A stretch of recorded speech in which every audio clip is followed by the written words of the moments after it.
고린도후서 1장 3절로 11절의 말씀입니다.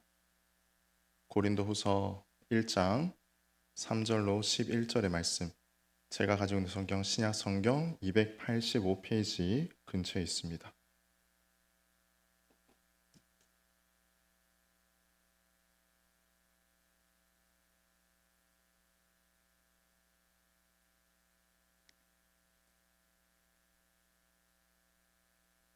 우리 한 절씩 교독하겠습니다. 찬송하리로다. 그는 우리 주 예수 그리스도의 하나님이시요 자비의 아버지시요 모든 위로의 하나님이시며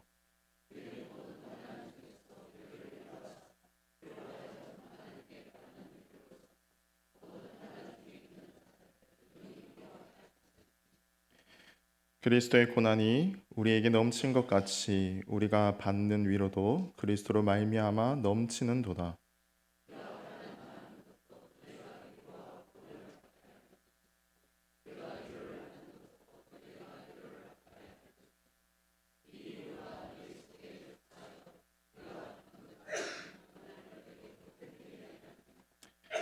너희를 위한 우리의 소망이 견고함은 너희가 고난에 참여하는 자가 된 것 같이 위로에도 그러할 줄을 알미라.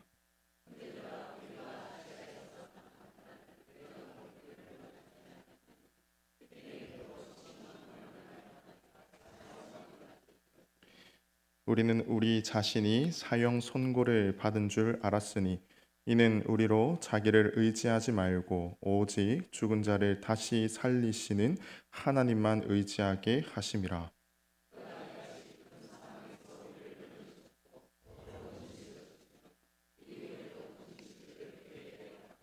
함께 읽겠습니다. 너희도 우리를 위하여 간구함으로 도우라. 이는 우리가 많은 사람의 기도로 얻은 은사로 말미암아 많은 사람이 우리를 위하여 감사하게 하려 함이라. 아멘. 오늘 제목은요, 고난 중에서라도라는 제목입니다. 아마도 오늘 우리가 읽어보았던 이 고린도후서 1장의 말씀을, 그리고 우리가 3절로 11절까지의 말씀을 보고 있노라면 이 바울이 자신이 이제 고린도에 속해 있는 성도들에게 자신의 어떠한 이야기들을 개진할까에 앞서서 그는 늘 서신서에서 인사말을 시작함을 통하여 그가 본론에 들어가기 전에 그가 가지고 있는 신앙적인 어떤 기조와 그 상태들을 성도들에게 상세하게 이야기하는 것을 우리는 보게 됩니다.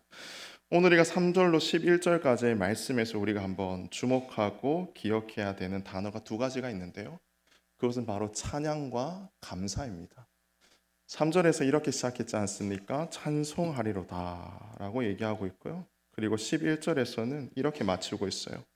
우리를 위하여 감사하게 하려 함이라 라고 얘기하고 있습니다. 오늘 우리는 찬송과 감사 이 단어에 조금 주목할 필요가 있습니다. 여러분, 이 땅을 살아가실 때 여러분들은 어떠할 때에 찬송하십니까? 그리고 어떠할 때에 여러분들은 감사하십니까? 우리가 세상의 관점으로 바라봤을 때에 찬송과 감사라는 것은 좀 내 삶의 형편이 나아지고 은혜가 넘치게 되고 좀 내가 살아갈 수 있을 때 그때 아마 기쁨이 넘치고 감사가 넘치고 찬양이 넘치고 그러한 것 아니겠나라고 생각합니다. 하지만 오늘 우리 바울이 얘기하고 있는 그의 찬송과 감사의 그 상황과 조건들을 보게 되면은요, 어떤 것을 떠올리게 되는 것인가? 오늘 설계 제목과도 같은 고난 중에 그는 찬송하였고 고난 중에 감사하고 있다라는 것을 우리는 볼 수 있습니다. 어찌 보면 오늘을 살아내고 있는 우리의 삶뿐만 아니라 예수 그리스도 하나님을 믿는 우리의 삶의 신앙의 고백은 바로 이러한 상황 가운데 터져 나와야 된다라고 저는 생각되어집니다.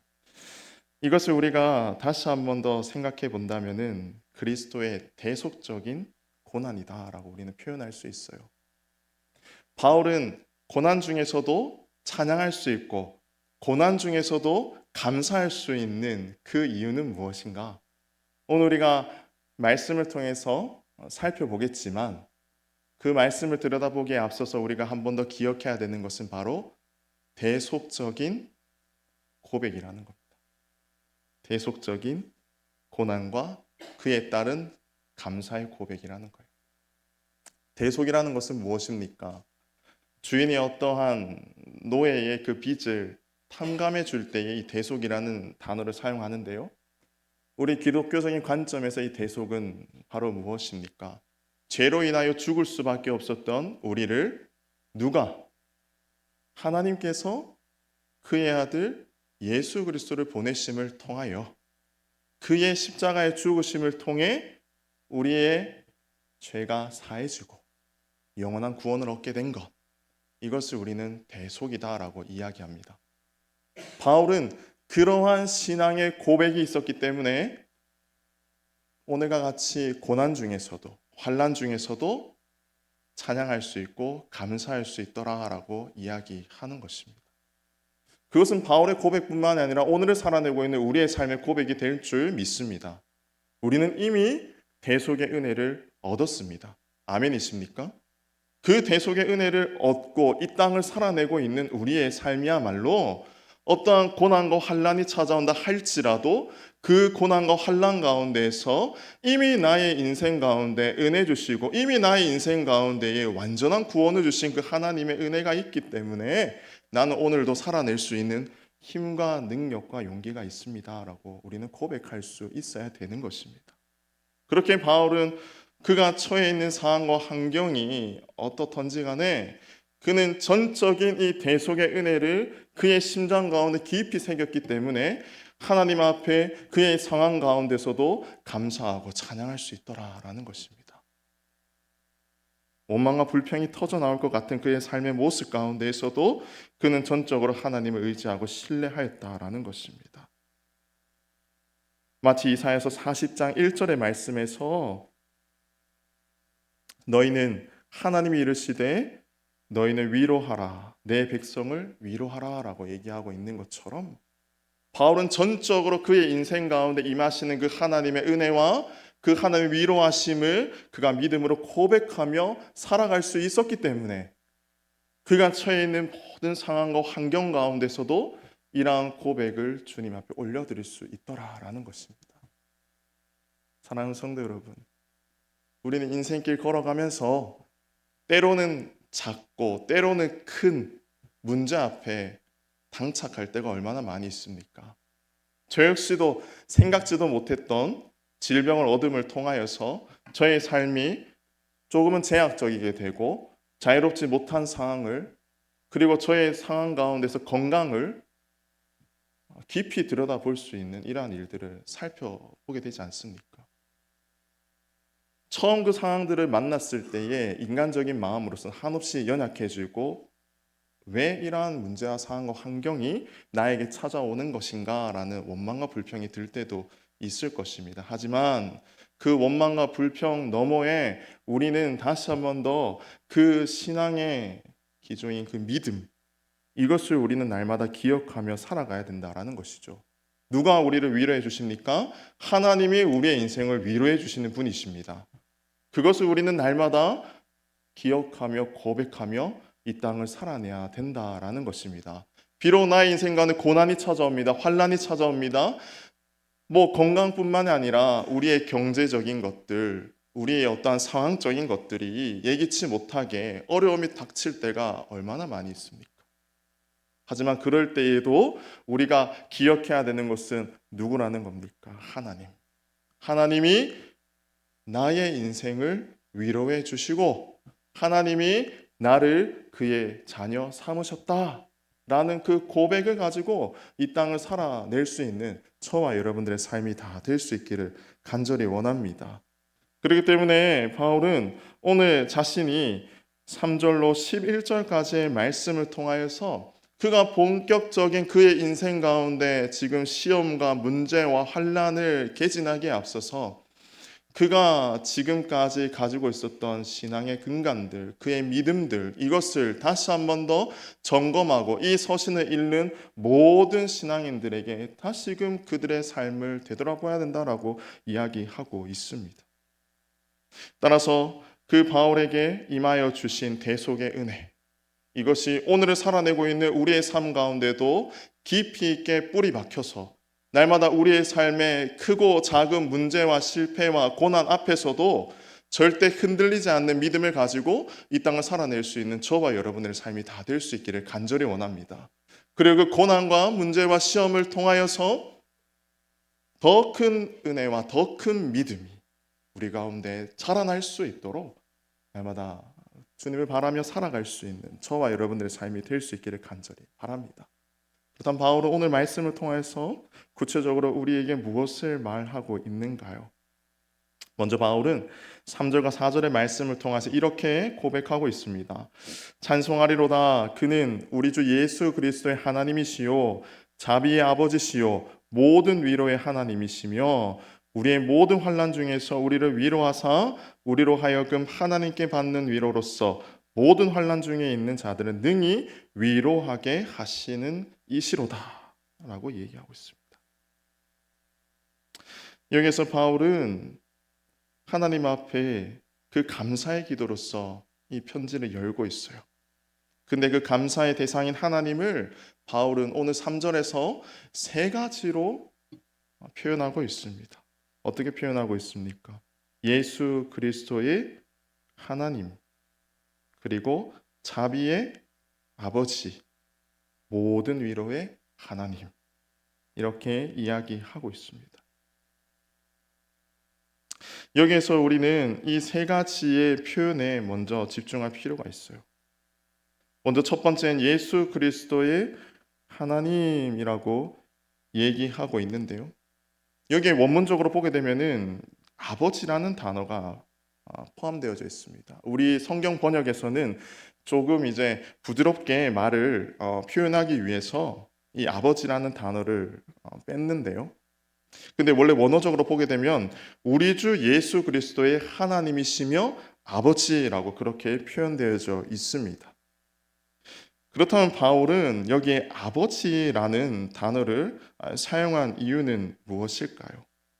그것은 바로 이 하나님이 믿는 자 모두의 아버지가 되시기 때문에 그 하나님 아버지다라는 단어를 기록되어졌다는 것입니다. 따라서 예수 그리스도의 아버지 하나님이라는 이 단어를 통하여서 바울이 이 글을 읽는 자들에게 무엇을 이야기하고 싶어 하는 것인가? 예수 그리스도를 죽은 자 가운데서 일으켜 고난을 승리로 바꾸신 하나님 아버지라는 그 의미를 강조하기 위해서 그는 아버지라는 단어를 사용했다라는 거예요. 즉 바울은 앞으로의 자신의 삶의 모든 문제들과 그 환경들에 대해서 개진하기에 앞서서 그가 먼저 신앙의 고백을 뭐라고 올려드리고 있습니까?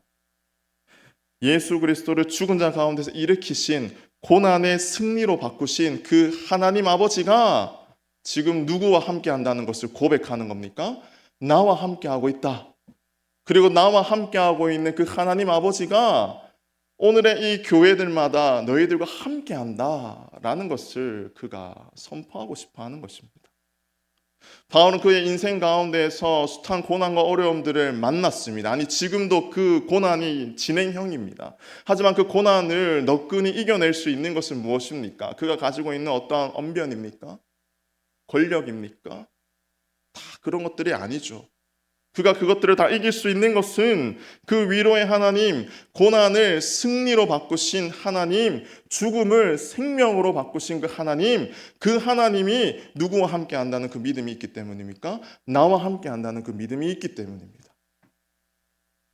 바울이 가지고 있는 지금의 환난을 그는 오늘 말씀에서도 뭐라고 표현하고 있습니까? 생명이 끊어질 정도의 그런 위협을 느끼고 있다라고 얘기하고 있지 않습니까? 물론 물리적인 공격과 힘의 그런 위험도 있겠지요. 하지만 그는 지금 극심한 정신적인 스트레스를 받고 있지 않습니까? 그가 가지고 있는 사도직에 대해서 모든 이들이 그것은 참된 것이 아니다. 거짓된 것이다. 네가 그 하나님의 그 말씀을 증거하는 자가 맞느냐? 그리고 그가 선포하고 나아가는 그 모든 전도의 문이 막혀질 것 같은 그런 위기 가운데 그가 처해져 있더라는 것입니다. 사람은 극심한 스트레스와 고통 가운데 심리적인 압박에 처해져 있으면은 어떠한 생각을 하게 됩니까? 자연스럽게 연약한 마음을 얻기 마련입니다. 하지만 바울은 그 연약한 마음에 앞서서 그는 그 연약한 마음을 무엇으로 승화하고 있습니까? 믿음으로 승화하고 있다라는 것입니다. 사랑하는 성도 여러분, 우리 가운데 어떠한 연약한 마음이 우리를 옥죄하고 있습니까?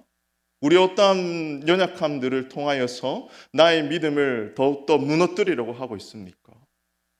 그것들을 우리는 무엇으로 승화해야 됩니까? 하나님의 그 향한 믿음으로 승화할 수 있는 저와 여러분들이 될 수 있기를 간절히 원합니다. 죽음을, 어둠을 생명으로 그리고 밝은 빛으로 바꾸신 그 하나님이 우리의 아버지 되신다라는 것을 믿음으로 고백하며 이 땅을 살아낼 수 있는 저와 여러분들의 삶이 다 될 수 있기를 간절히 원합니다. 그 고백이 먼저 우리 가운데 일어나야 합니다. 사랑하는 성도 여러분, 나의 하나님이 될 수 있기를 간절히 원합니다. 내 삶의 그러한 역사와 체험이 날마다 일어날 수 있기를 원합니다. 내 삶의 그러한 간증거리들이 넘쳐날 수 있기를 간절히 원합니다. 더 이상 제3자의 시선으로 신앙을 하는 것이 아니라 나와 하나님의 그 일대일 관계 속에서 넘쳐나는 그 은혜를 날마다 누리며 살아갈 수 있는 저와 여러분들의 삶이 다 될 수 있기를 간절히 원합니다. 그 은혜가 우리 가운데 좋게 합니다. 그 넘쳐난 은혜가 날마다 터져 나와야 됩니다. 그것들이 있어야지만이 우리는 그 고난 가운데서도 승리할 수 있고 그 고난을 이겨낼 수 있는 그러한 원동력이 그곳 가운데 있다라는 것을 여러분들 기억하시기를 간절히 원합니다. 그럼 옆에 계신 분들 이렇게 고백할까요? 하나님이 나의 하나님 되기를 원합니다. 날마다 우리 농공교회에 속해 있는 성도님들의 그 입술 가운데 이 하나님을 통한 그 은혜와 놀라운 섭리가 날마다 우리 가운데 고백되어질 수 있는 그 간증들이 날마다 풍성하여질 수 있기를 간절히 원합니다.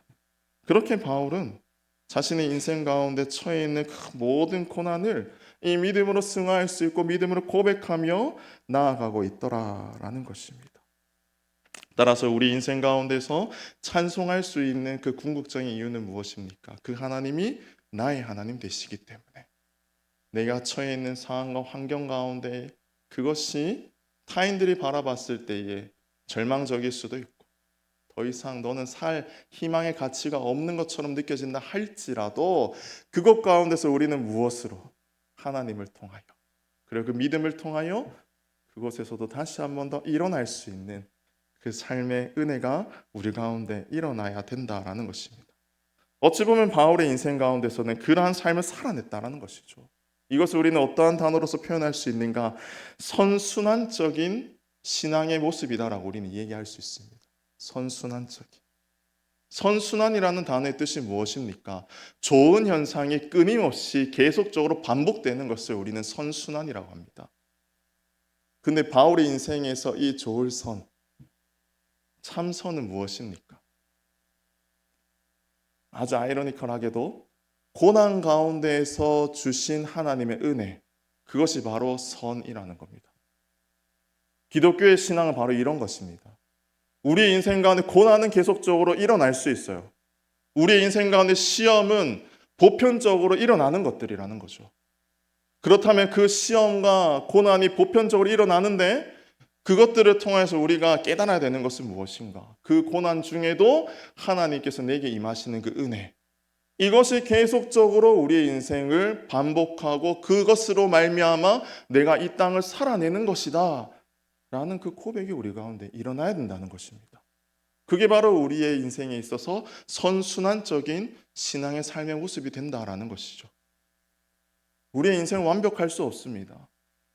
우리의 삶을 완벽을 추구하며 살아내는 것처럼 느껴지지만 모든 삶의 결핍은 일어나는 거예요.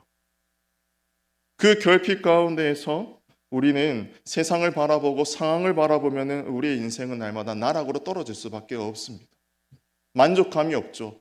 행복이 없습니다. 은혜가 없습니다. 하지만 그러한 상황에 있다 할지라도 우리가 바울이 고백하는 것처럼 아버지 하나님이 나와 함께 하신다는 것을 우리가 믿음으로 고백할 때에 그 고난 중에 역사하시는 은혜가 우리의 삶을 선순환적으로 계속적으로 우리에게 임하여짐을 통하여 우리는 하나님의 은혜 가운데에 살아갈 수 있더라라는 것입니다. 그것을 날마다 경험할 수 있는 저와 여러분의 삶이 될 수 있기를 간절히 원합니다.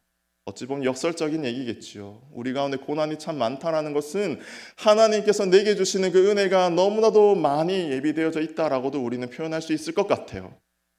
성도 여러분, 여러분 삶 가운데 어떠한 고난이 있습니까? 그렇다고 목사님 저는 고난이 없는데요. 그럼 하나님께서 내게 주신 은혜가 이거밖에 안 되는 것입니까? 그렇지 않죠. 그렇지 않죠. 여러분, 고난이 많고 적고로 떠나서 지금 바울이 얘기하는 것은 무엇입니까? 내게 처해 있는 상황이 어떻든지 간에 그 상황 중에서 우리에게 날마다 그 하나님이 나의 아버지 되신다는 것을 고백하라는 것 아니겠습니까? 이것이 우리 가운데 날마다 깊이 새겨져 있는 저와 여러분들의 삶이 될 수 있기를 간절히 원합니다. 바울의 인생에서 선순환적인 삶은 어땠습니까? 그는 고난을 당합니다. 그리고 그 고난 중에 누가 그를 위로해 주셨습니까? 하나님이 위로해 주셨습니다. 그리고 그 하나님이 위로해 주심을 통하여서 그의 인생과는 회복이 일어났어요. 그리고 그 회복을 통하여서 그가 사역 가운데에 그것을 어떻게 적용할 수 있었는가? 그와 동일한 상황 가운데 처해 있는 사람의 마음을 위로하고 공감하고 그것을 통하여서 함께 아파하고 기뻐함을 통하여 그가 하나님 나라 가운데 나아갈 수 있게끔 하나님께서 은혜를 베풀어 주셨다라는 것입니다. 이것이 우리의 신앙 가운데 일어날 수 있기를 간절히 원합니다. 여러분들, 우리가 은혜를 받았습니까? 그런 그 은혜를 받은 것을 우리는 우리의 삶 가운데, 우리의 성도들 가운데에, 우리의 공동체 가운데에 우리는 그것을 실천적으로 드러낼 수 있어야 됩니다. 건강 때문에 여러분들 아프셨습니까? 고난 가운데 있으셨습니까? 근데 하나님께서 그것을 회복시켜 주셨습니까? 그렇다면 그 건강으로 인하여서 염려하고 아파하는 자들을 우리는 공감하고 위로할 수 있어야 되는 거죠. 경제적 어려운 위기 가운데 있는 성도가 있습니까? 그렇다면 나와 동일한 그런 문제 가운데서 내가 그 은혜를 받았다면 그것을 또한 공감하고 위로해 줄 수 있는 그러한 삶이 우리 가운데에 선순환적으로 끊임없이 반복하고 되풀이 될 수 있어야 되는 것입니다. 그렇게 바울은 그 은혜를 받았습니다. 그렇기 때문에 그 은혜가 내게 족함으로 그것을 그가 자신만이 가지고 살아가는 것이 아니라 소아시아에 속해 있는 모든 성도들에게 그것을 복음으로 증거하고 제시하며 살았는지도 모르겠습니다. 사랑하는 성도 여러분, 우리에게 고난이 있습니다. 그리고 그 고난을 주님께서 위로하시고 회복해 주셨습니다. 그리고 회복함을 통하여 내게 은혜가 족합니다. 그러면 그 은혜를 다시금 세상 가운데 흘러보낼 수 있는 저와 여러분의 삶이 될 수 있기를 간절히 원합니다. 바울은 그러한 위로의 하나님을 경험하였다라는 것이죠. 그렇기에 바울은 5절로 7절의 말씀을 통하여서 그는 대속적인 고난과 위로의 역사에 대해서 이야기하고 있습니다. 5절에서 그리스도의 고난이 우리에게 넘친 것 같이 우리가 받는 위로도 그리스도로 말미암아 넘치도다라고 이야기합니다. 그리스도로 인하여 받은 고난이 하나님의 그 복음을 증거함을 통하여서 그의 인생 가운데 더 큰 고난과 환난이 찾아왔지만 그의 고백은 어떻습니까? 고난을 통하여 나의 삶이 끊어졌습니다라가 아니고 그 고난을 통하여서 하나님의 위로가 하나님의 은혜가 내 삶 가운데 넘쳐났습니다라고 그렇게 고백하고 있습니다. 사랑하는 성도 여러분, 이러한 믿음의 고백이 우리 가운데 터져 나올 수 있기를 간절히 원합니다.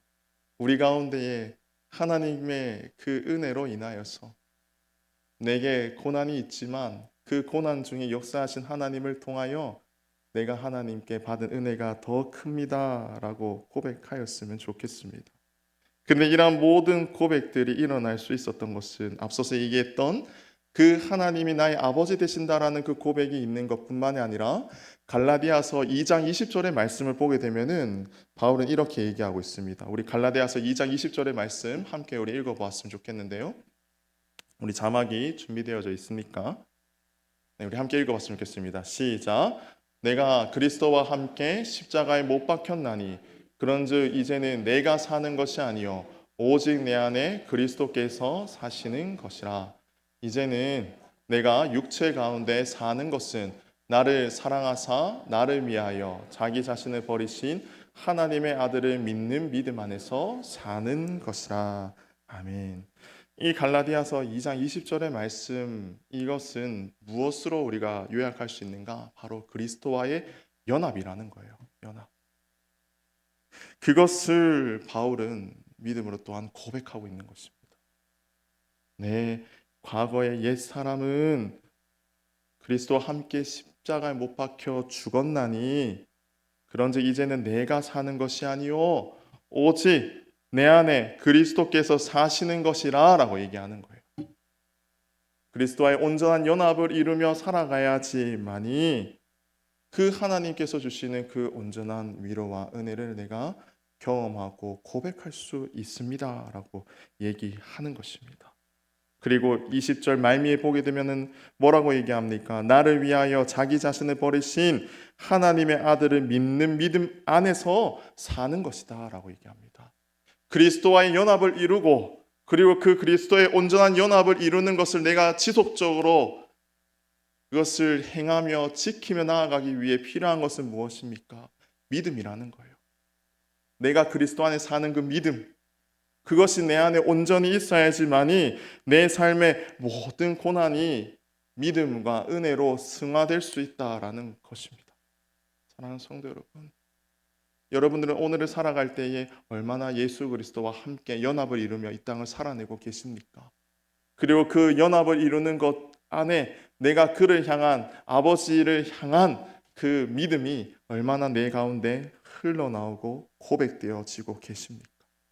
사랑하는 성도 여러분, 날마다 우리의 삶 가운데 그리스도와의 그 온전한 연합과 그리고 그 연합을 이루기 위한 하나님 향한 그 믿음이 내 삶 가운데 퇴색되지 아니하도록 날마다 나의 삶과 하나님을 바라보며 살아갈 수 있는 저와 여러분의 삶이 다 될 수 있기를 간절히 원합니다.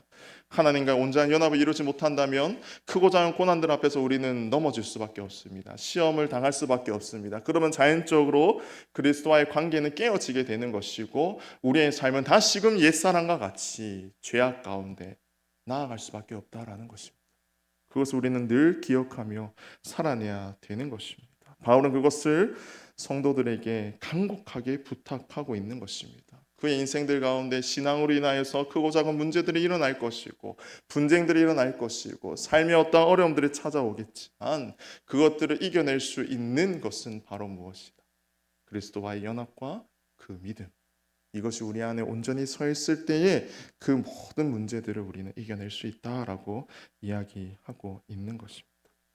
따라서 우리 인생 가운데에 앞서서 얘기했던 그 대속의 은혜를 부어주신 그 하나님의 은혜, 이것이 우리 가운데 날마다 온전히 지속되어질 수 있도록 그 믿음을 잃지 않고 고백하며 살아갈 수 있는 저와 여러분들의 삶이 다 될 수 있기를 간절히 원합니다. 따라서 6절에서도 이렇게 얘기하고 있죠. 우리가 환난 당하는 것도 너희가 위로와 구원을 받게 하려는 것이요 우리가 위로를 받는 것도 너희가 위로를 받게 하려는 것이니 이 위로가 너희 속에 역사하여 우리가 받는 것 같은 고난을 너희도 견디게 하느니라 라고 얘기하고 있습니다. 바울이 고난을 통하여서 위로를 체험한 것은 이 비슷한 어려움을 겪은 고린도 교인들의 고난 중에 위로를 얻게 하기 위함이다라고 간증하고 있는 것이요. 사랑하는 성도 여러분, 앞서서 얘기했던 것처럼 고난이 많습니다. 그렇다면 그 고난을 통해서 위로함을 여러분들 누리십시오. 그렇다면 그 위로함을 누렸다면 같은 고난 중에 있는 사람들을 위해서도 우리는 기도할 수 있어야 되고 그것들을 우리는 기도하며 공감할 수 있어야 되는 것입니다. 그것이 우리 가운데에 일어날 수 있도록 날마다 우리의 삶이 그 살아 역사하는 하나님의 그 간증이 되어야 된다라는 것 또한 여러분들 기억하며 이 땅을 살아낼 수 있어야 되는 것입니다. 따라서 바울은 그러한 고난이 있었습니다. 환난이 있었습니다. 하지만 그 고난 중에서도 하나님은 우리를 위로하셨고 그리고 그 고난 중에서도 하나님을 우리의 인생을 끝까지 인도하여 주셨다라는 것을 7절에서 고백한 후에 바울은 우리들에게 고난 중에서도 하나님을 의지하기를 이야기하고 있습니다. 앞서서 얘기했던 것처럼 고난과 위로의 그 선순환에 대해서 얘기했습니다. 바울은 고난을 받았습니다. 그 고난을 받을 때에 바울은 하나님께서 그를 도우셨습니다. 그리고 그가 하나님의 도움을 받음을 통하여 삶의 모든 문제들이 해결되어졌고 그 삶의 문제가 해결되어진 은혜를 통하여서 같은 어려움과 고난을 당한 사람들을 위하여서 그 하나님의 은혜를 선포할 수 있었던 것처럼 우리의 삶 가운데서도 이 모든 고난과 환난을 당한 이들을 위하여서 하나님의 그 은혜를 절대적으로 선포할 수 있는 것까지 우리의 삶이 자라나야 된다라고 우리는 기억해야 되는 것입니다. 그저 우리의 삶 가운데 고난이 그쳤다라는 것으로서 우리의 삶을 끝내는 것이 아니라 그 고난이 그쳤다면 그 고난 중에 내게 임하신 그 성령의 은혜를 내가 받아 나와 동일한 자들을 위하여서도 위로할 수 있고 권면할 수 있는 그러한 성숙된 신앙의 자세로서 우리는 살아내야 된다라는 것까지 우리는 생각해 봐야 한다라는 것이죠. 따라서 8절에서 이 아이 보게 되면 그가 당한 고난은 그의 산 소망까지도 끊어질 정도로 그 심한 고통 가운데 있었다라는 것을 보게 됩니다. 그가 오늘 이 말씀 가운데서 어떠한 사건으로 인하여서 그가 무엇으로 인하여서 많은 논쟁이 있었는가에 대해서 우리는 알 수는 없지만 그가 이러한 정신적인 고통이 그에게 컸다라는 것을 통하여서 그가 가지고 있었던 삶의 문제와 그 고난은 우리가 이루 생각할 수 없을 정도의 큰 고난과 환난이었다라는 것을 우리는 알 수 있습니다. 그것을 우리가 좀 더 면밀하게 들여다볼 수 있는 성경 구절이 있는데요. 그것은 빌립보서 1장 23절의 말씀입니다. 빌립보서 1장 23절의 말씀. 우리 한번 같이 읽어볼까요? 시작. 내가 그 둘 사이에 끼었으니 차라리 세상을 떠나서 그리스도와 함께 있는 것이 훨씬 더 좋은 일이라 그렇게 하고 싶으나 라고 얘기하고 있어요. 그가 복음을 전가함을 통하여서 하나님과 세상 사이에 중간에 끼었다는 거예요. 세상에 모든 환난과 핍박이 있습니다. 그렇기 때문에 그 정신적인 그 압박과 스트레스가 이루 말할 수 없었기 때문에 그가 어떻게 했습니까? 그리스도와 함께 있는 것이 훨씬 더 좋은 것 같다. 내가 세상을 내 인생에 그것을 다 하고 내가 하나님 부르심 앞에 순종하며 저 천국 가운데 나아가는 것이 더 낫는 것 같아 라고 얘기할 정도의 극심한 어려움과 환난 가운데 있더라라는 것입니다. 하지만 이러한 모든 죽음과 그러한 고통 가운데 있었지만 그것을 끊어낼 수 없는 것은 바로 무엇이었을까요? 그에게 주신 하나님의 은혜가 너무 컸기 때문이라는 거죠. 그렇기 때문에 하나님께서 내게 주신 그 소명과 사명을 위해서 자신은 끝까지 달려갈 수밖에 없는 그 사활을 건 인생을 내가 살아갈 수밖에 없었다라는 거예요. 자, 사랑하는 성도 여러분, 그렇다면 여러분들에게 하나님 주시는 그 은혜가 무엇입니까? 그 은혜가 내가 감당할 수 없는 큰 은혜를 주셨다면 오늘 바울이 말했던 것처럼 우리의 인생을 한번 빗대어 보십시다. 사랑하는 성도 여러분, 그 은혜가 큽니까? 그러면 그 은혜를 통하여서 나는 하나님 앞에 내 인생의 사활을 걸어야 합니다.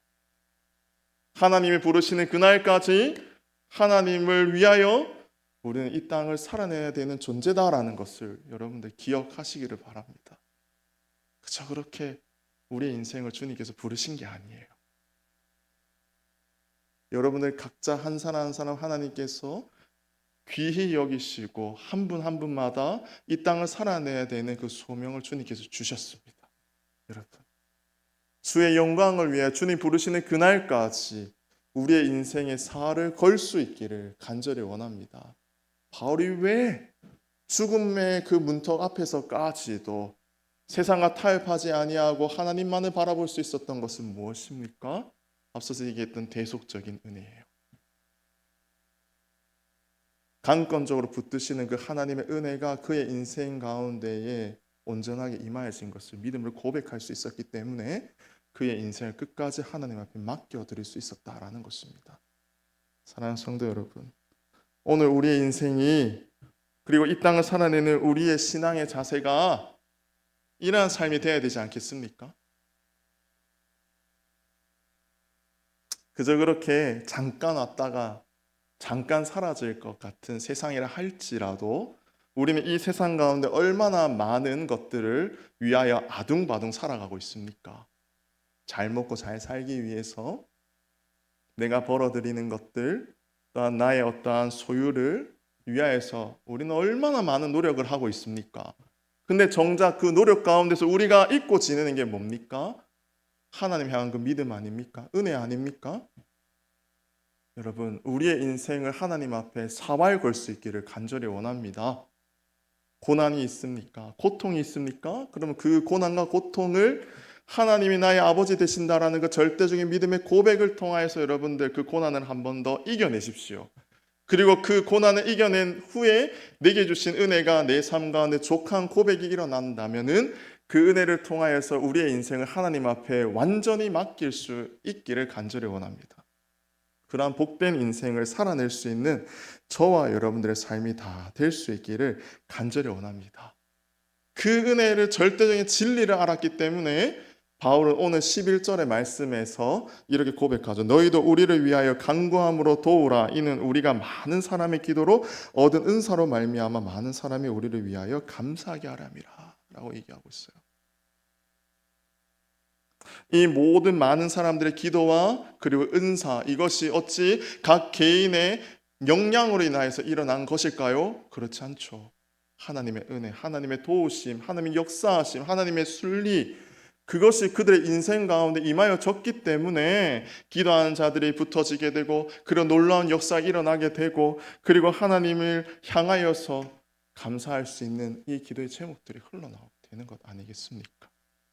따라서 사랑하는 성도 여러분, 오늘을 살아갈 때에 우리의 인생 가운데 먼저 고난 중에 위로의 선순환을 이루시는 그 하나님을 날마다 생각할 수 있기를 원합니다.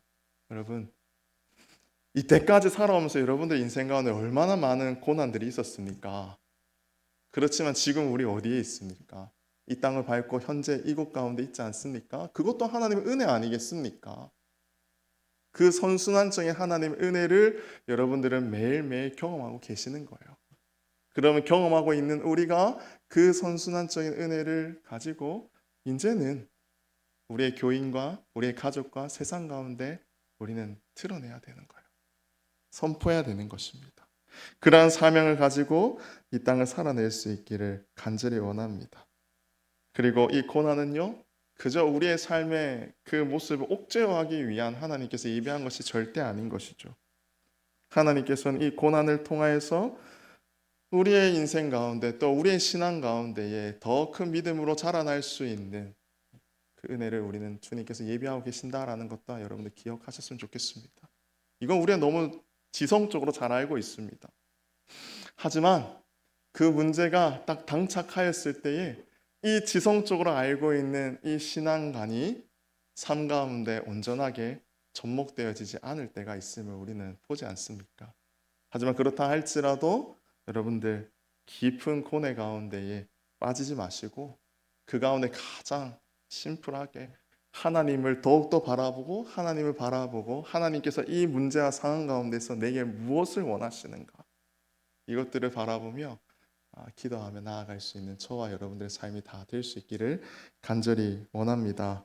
저는 이번에 이 아픔, 이 시간들을 통하여서 내가 이때까지 살아왔던 삶이 이 아픔을 통하여서 참 이기적인 나의 삶의 모습이었구나라는 것을 다시금 돌아보게 되었어요. 이기적인 삶의 모습이었다는 것은 무엇을 통해서 이렇게 표현하는 것인가? 고난을 당하니까 저 자신을 막 더 보호하려고 애쓰려 하더라고요.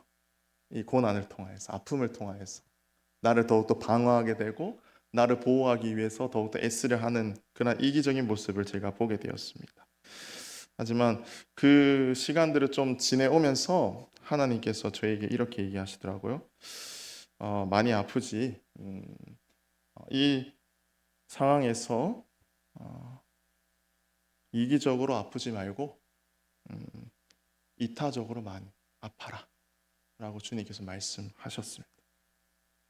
그리고 그 아픔을 통하여서 하나님께 더욱더 영광을 올려드려라 라고 주님께서 말씀하시는 것 같았습니다.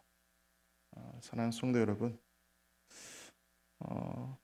우리에게 크고 작은 문제를 통하여서 절망할 때도 있지만요, 그 작은 고난을 그 고난들을 통하여 다시금 하나님께서 내게 주시는 말씀들이 있다면은 그것은 아플만 한 것 같아요.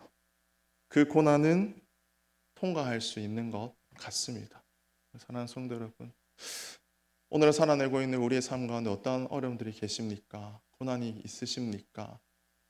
하나님께서는 우리에게 견딜 만큼의 고난을 주님께서 허락하시는 것 같아요. 그리고 그 고난 너머에 하나님께서는 분명한 은혜를 우리에게 예비하여 주신다라는 그 믿음을 여러분들 날마다 가지시고 이 땅을 살아내실 수 있는 저와 여러분들의 삶이 다 될 수 있기를 원합니다. 바울이 고백했던 것처럼 대속적인 그 하나님 은혜를 여러분들 잊지 마십시오. 그리고 선순환적인 은혜를 여러분들 날마다 기억하십시오. 그리고 그 은혜를 통하여서 내가 세상 가운데 그 은혜를 드러낼 수 있도록 여러분 나의 삶이 하나님께 온전히 사용되어지기를 원합니다 라고 다시 한 번 더 고백하고 다짐하며 살아갈 수 있는 저와 여러분들의 삶이 다 될 수 있기를 간절히 원합니다.